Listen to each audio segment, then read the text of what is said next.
আজি যি 15,000 টকাৰ আজি ৰাজসাহায্য মামাই আগবঢ়াইছে। মামাক আমি ধন্যবাদ জ্ঞাপন কৰিছোঁ, যিহেতু আমি 15,000 আমি জীৱনটো নতুনকৈ আৰম্ভ কৰিব লাগিব।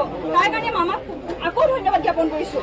কাৰণ কেলৈ আমাৰ একোৱেই নাই, আমাৰ এতিয়া আমি শূন্য হৈ গ'লোঁ। আমাৰ মানে আমি কেতিয়াও উজনিয়ে কেতিয়াও আশা কৰা নাছিলোঁ। আমাৰ হয় নামনিত আমাৰ এনে পৰিৱেশ আহিছিলে, কিন্তু আমাৰ নামনিত এনে পৰিৱেশ আছিলে, কিন্তু উজনি আমি কেতিয়াও কল্পনাৰ অতীত আমি আমাৰ নাজিৰা সমষ্টিৰ বিধায়ক ময়ূৰমল গোহাঁই ডাঙৰীয়াৰ নেতৃত্বত আমাৰ নাজিৰা সমষ্টিত যিমানখিনি জনপ্ৰতিনিধি আছে ৰাইজৰ মাজত হৈ যাব পাৰে, তেতিয়া আমি নাজিৰা সমষ্টিত আমি জীয়াই থাকিব পাৰিম।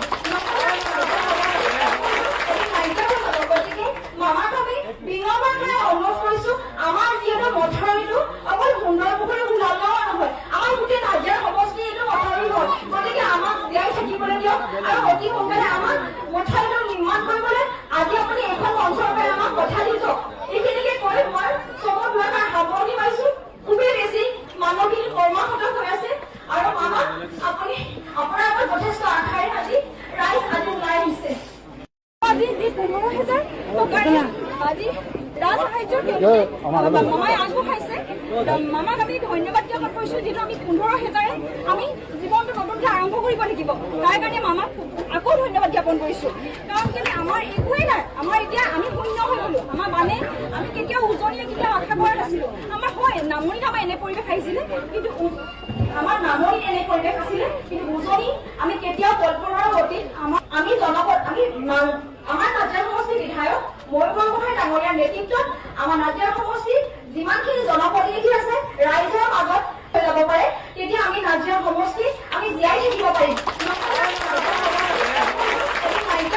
গতিকে মামাক আমি বিনম্ৰতাৰে অনুৰোধ কৰিছোঁ, আমাৰ যিহেতু মথাউৰিটো অকল সুন্দৰ পুখুৰী ওলাল নহয়, আমাৰ গোটেই নাজিৰা সমষ্টি এইটো মথাউৰি হ'ল। গতিকে আমাক জীয়াই থাকিবলৈ দিয়ক আৰু অতি সোনকালে আমাক মথাউৰিটো নিৰ্মাণ কৰিবলৈ আজি আপুনি এখন মঞ্চৰ পৰা আমাক কথা দি যাওক। এইখিনিকে কৈ মই চমু দুআষাৰ সামৰণি মাৰিছোঁ। খুবেই বেছি মানৱীয় কৰ্মৰত হৈ আছে আৰু মামাক আপুনি আপোনাৰ আগত যথেষ্ট আশাৰে আজি ৰাইজ আজি ওলাই আহিছে। আজি যি 15,000 টকাৰ আজি ৰাজসাহায্য মামাই আগবঢ়াইছে।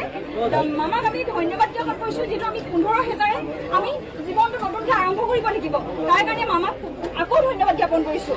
কাৰণ কেলৈ আমাৰ একোৱেই নাই, আমাৰ এতিয়া আমি শূন্য হৈ গ'লোঁ। আমাৰ মানে আমি কেতিয়াও উজনিয়ে কেতিয়াও আশা কৰা নাছিলোঁ। আমাৰ হয় নামনিত আমাৰ এনে পৰিৱেশ আহিছিলে, কিন্তু আমাৰ নামনিত এনে পৰিৱেশ আছিলে, কিন্তু উজনি আমি কেতিয়াও কল্পনাৰ অতীত আমাৰ